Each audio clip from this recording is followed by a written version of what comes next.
whether it's through Twitter, whether it's through, social networking is so wonderful. And I had to mention, Dr. Ellen, that I met you through social networking, just saying, hey, you've got a great story. I love the site. We want to have you on. And, the fact that, yes, you are a mom, but, with all your credentials, I wanted to talk to you about, those hot topics.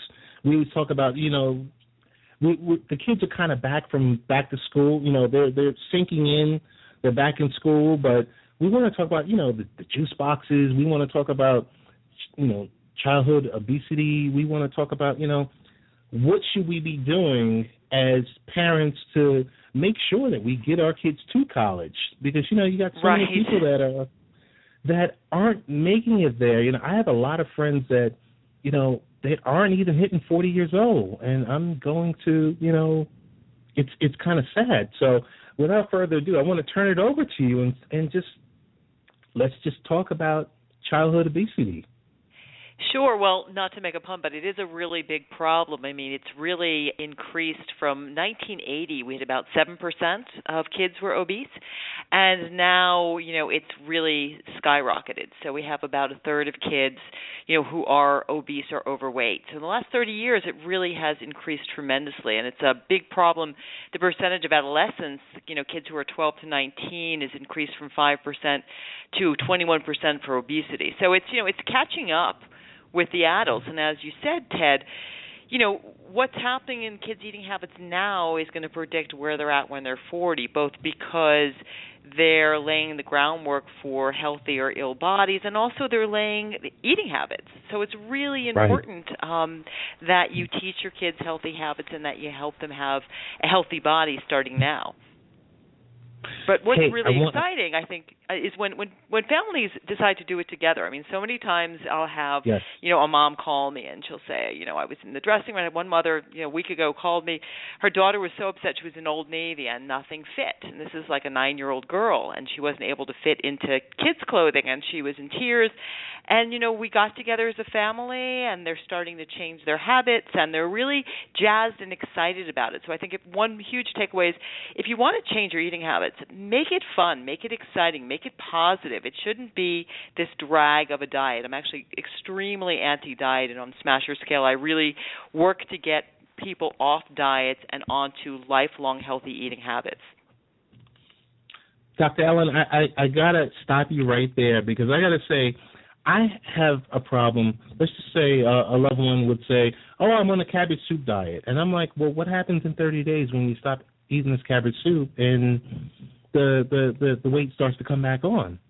Right. And what about how your house smells when you're on the cabbage soup diet? That's a really scary one. But the worst thing parents can do is put their kids on a diet, because what happens is when you're on a diet, you get hungry, and, the hunger gets overwhelming, and then what happens is you binge. So you start this vicious cycle where you're upset, you want to lose weight, and the diet industry plays right into that, because they offer people magic bullets. They do the 30 pounds in 30 days, take this pill, and none of that stuff works. If it worked, we wouldn't have the obesity problem that we have now.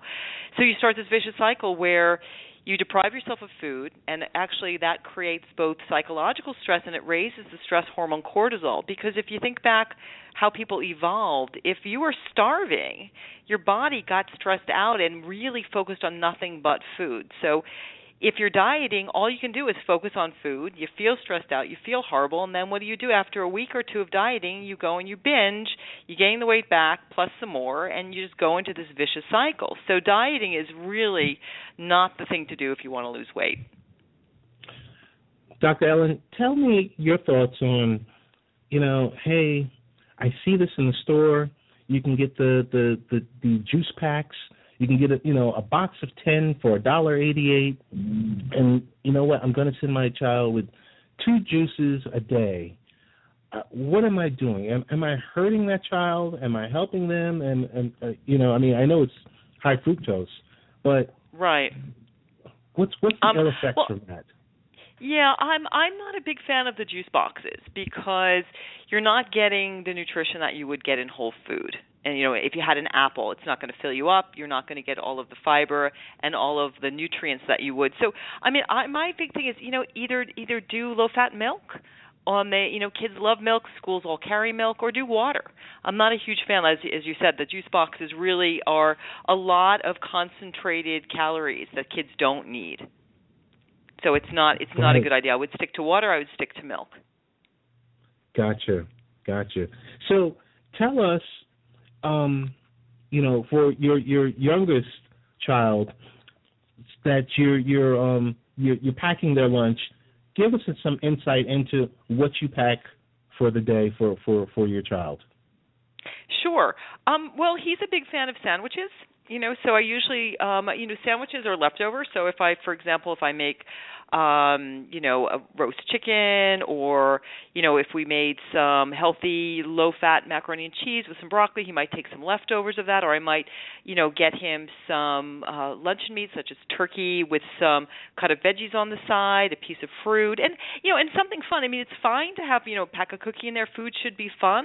I'm all for kids enjoying what they're eating, but you really want to try to eat real foods. You want to try to provide them with fruits and vegetables, and you really want to try to keep away from the highly processed, salty, sweet foods that so many of us are addicted to.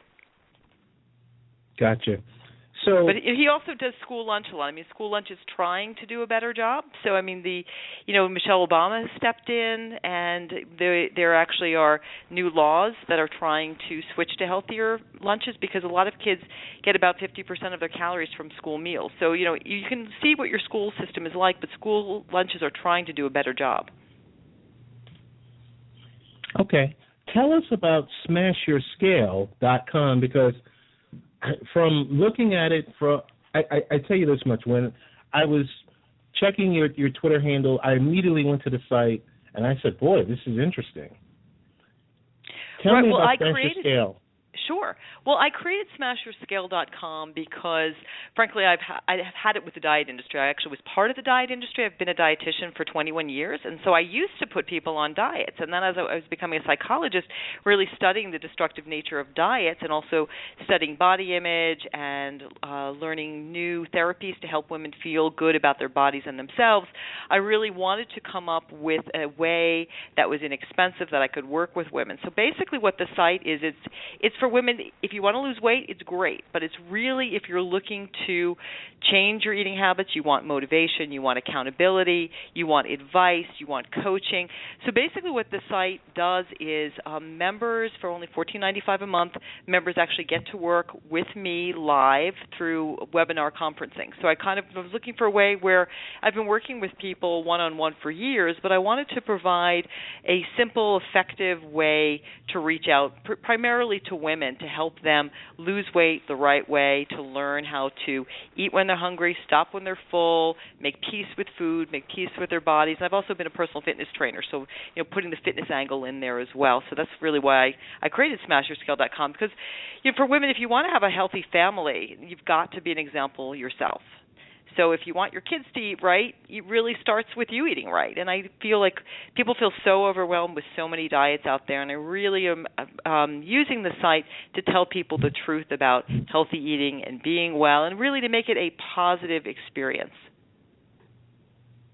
That's excellent. Because you look at the diet industry, and it's like, whether it's 11 o'clock at night or 3 o'clock in the morning, all the different infomercials on, and hey, like you said, take this magic pill, you're going to lose 40 pounds in the next week. And you're sitting there like, people really can't believe this. But, I for some reason, I think they do. It's a $61 billion industry. So people are buying into the diet stuff because, everybody wants to get it off quick. And unfortunately, it just takes time. I usually tell people, give yourself, 6 months. Give yourself a year. Just lose a pound, half a pound a week. And actually, I tell people, don't focus on weight loss. The minute you start focusing on the weight loss, you're setting yourself up for kind of this negative thought process. Focus on being healthy. Focus on making little changes every week and enjoying the process. New recipes, new ways to move, get out and hike with your family. My son and I actually go rock climbing, which is a new thing that we're doing. And, we play extra games in the living room. We turn on, the Wii and jump around and have fun, but really enjoy it. I think so much of weight loss is really framed as something that's kind of, a punishment. And I really encourage people to start with taking care of their bodies and enjoying being alive. Right. And I think you hit upon a good point. Is you're on the Wii, you're going rock climbing, so you're moving. You're staying active, and that's going to take off the pounds. So right.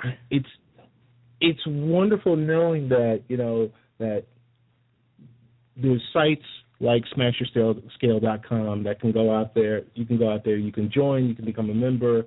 Have access to the literature that's out there, and also like you said before, the one-on-one. So tell us real briefly about your sessions that you have. Are they 15-minute sessions, 30-minute sessions? The sessions are usually half an hour, so they're usually 30 minutes. And if you remember, sessions are free, so you can attend as many as you would like. And I have sessions from everything from just, virtual coaching, so people can work on their fitness, they can work on their healthy eating habits. I have more sessions that are more geared towards positive weight management and weight loss. I also teach self-compassion, which is basically learning how to be kind to yourself. And it's a real problem for people, particularly moms, because we're so busy giving so much to our kids that we forget to be kind to ourselves, and then what happens is we just don't have any energy for anybody, let alone our kids or ourselves. So what people do is basically when they join, they can sign up for sessions, and then they can talk one-on-one with me.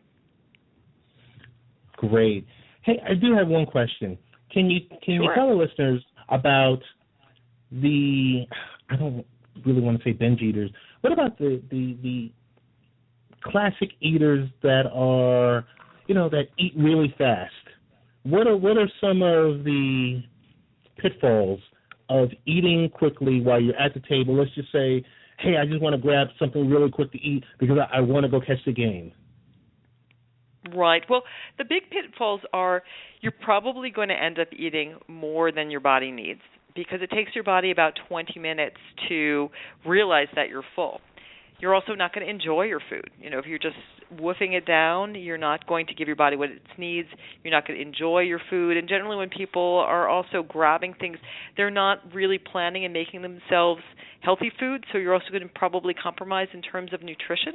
So one of the things I teach on SmashYourScale.com too is mindful eating or intuitive eating. So really getting people to, especially, for families, one of the best things families can do is eat as a family at the table and turn off the television. And it's something, I grew up eating like that, and I do that with my family. But so few families, sit and eat together as a family. And actually they just came out with a new study that found that eating dinner as a family 2 or 3 times a week can reduce the risk of obesity in young adulthood. So it was a pretty rigorous study. But if that feels overwhelming to you, you can just start also with breakfast too. So I think you raise a really good point, Ted, about the binge eating. Part of the binge eating too is people are using food for emotional reasons instead of just using food for what it was meant to, which is to nourish and take care of your body, and also and to enjoy, but in the right way. Right. I know we're at the cusp right now of this closing out this interview, but I really would like you to just comment on the family that eats out or eating out when you're part of the program for SmashYourScale.com. Well, sure. If eating out is part of what you do on a regular basis, that's fine. Eating out is enjoyable. The thing that I recommend people do if they're really trying to lose weight and be more healthy is, first of all, to choose a restaurant that has healthy options. So you want to go somewhere that is going to serve things that are lower in fat and calories and things that you enjoy but are not going to be, your whole day's worth of calories in one meal. And most restaurants, particularly chains, have the nutrition information. So it's a good idea to, before you go, choose your restaurant wisely and decide what you're going to have before you get there. Because the problem is when you're hungry, actually research really shows that your willpower completely collapses. So you can go in there thinking, I'm just going to have, the grilled chicken and the salad and maybe, one breadstick. And what happens is you sit down and you see the Alfredo, and if you're hungry, it's very, very difficult for you to make smart food decisions. So choose your restaurant, decide what you're going to do ahead of time, and also, think about either using a doggy bag, so just eating half your food and, putting half of it away right away, or split an entree. And there's nothing wrong with, having an appetizer and then splitting an entree with someone and maybe splitting a dessert. So restaurant portions are humongous because that's what people want. So if you're smart about it, you can eat out, without packing on the pounds. Wow. Dr. Ellen, I want to thank you so much for just enlightening us and, just the audience overall with health and wellness, just eating right, and just really, really helpful. I mean, this isn't the last time you're going to come on here, I tell you that much. Because we I'm happy to come back, Ted, anytime. Definitely. We're on the same time zone, so we're good. Oh, wonderful. Even better. So tell us the best way to get in contact with you via social media. Oh, sure. Well, you can go to Facebook and just go to Smash Your Scale, and you can get in touch with me there. And actually, I just posted an article about the one I just mentioned about family meals, and I do a lot of family-friendly things. My Twitter handle is Albertson.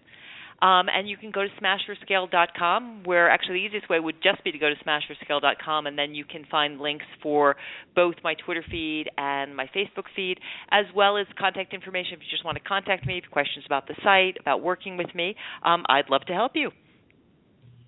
Definitely. And Dr. Ellen, I just clicked like on your Facebook page, and after tonight's show, we're going to implore everyone to do the same. Thank you so much for just, joining us tonight, and we wanted to give you a round of applause.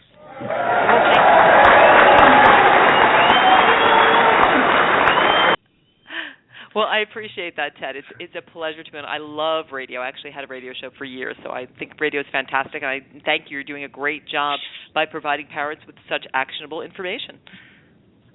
Thanks so much. And I remember in the email you mentioned you had a radio show for about 5 years, and want to have you come back on.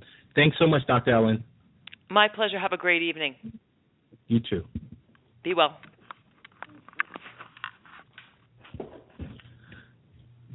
And that was Dr. Ellen Albertson, psychologist, nutritionist, wellness coach, but most importantly, she's a mom, and the CEO of SmashYourScale.com. Just as we mentioned before, it's great having these experts on to talk about these various topics. This is what we do here for, our listeners, the late night parents.